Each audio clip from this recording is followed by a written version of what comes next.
Hi, I'm Rich Taylor from SpearGods.com and Spearcrafters Manufacturing. Today I want to talk to you about enclosed track spear guns. Enclosed track spear guns are kind of the in thing right now. There's some good reasons for it. Hopefully I'm going to tell you some things today in this short video that maybe you didn't know about enclosed track spear guns. Anyways, enclosed track spear guns are pretty cool, but you really need to have a Spearcrafters type shaft in this.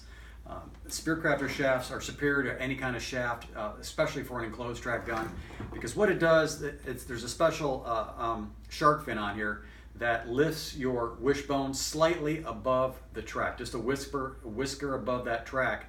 And what that does is it keeps that wishbone from dragging down your track, so consequently you don't get a torn up track, you don't get a torn up wishbone, and you get a little bit more power because it's not dragging down there, less friction. A Spearcrafter shaft is by far the best kind of shaft for these type of guns. Now, these guns, what they do, one of the reasons they're so popular is because they have a really good flat trajectory, and so you get really good range. A lot of guys say these things shoot like a laser, and they do, but what you have to do is you have to overpower them. So you need to use more power. It's very difficult to shoot this type of gun with a single band. You've got to use about 30 to 40% more power than you would with an open track gun.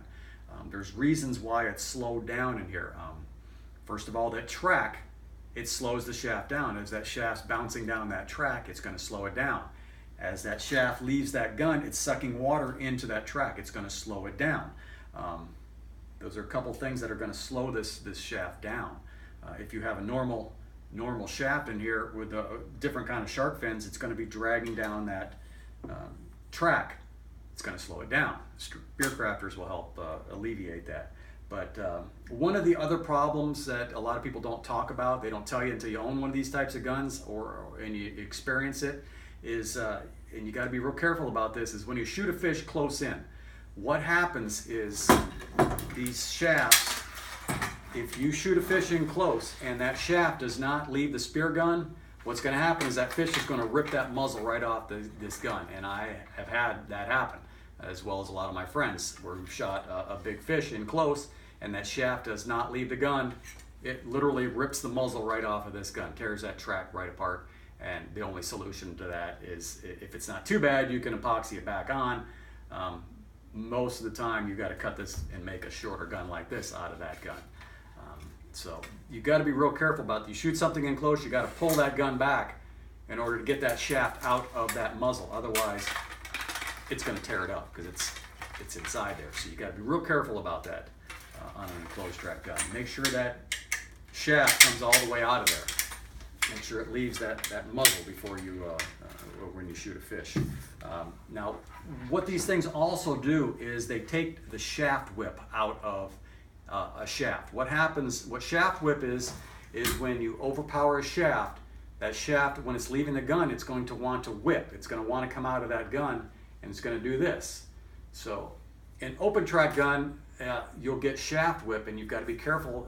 Every gun has a sweet spot, and you've got to figure out what that sweet spot is for a gun. Open tracks, especially, you've got to find that sweet spot. If you overpower them, you'll get a lot of shaft whip, and you'll get a lot of recoil, and your accuracy will be greatly diminished. These enclosed track guns, you have a much wider range where that sweet spot is, because you can overpower these things, and in fact you want to overpower them a little bit, but not too much. You get too much, you're going to get diminishing returns. You can only overpower these to a point, and then you start to get diminishing returns. You've got ridiculous recoil, and it's just not going to work very good. Several customers come into the store and they shoot 3 bands on these things, and they can't figure out why they couldn't figure out why their accuracy wasn't very good. I told them to go down to 2 bands.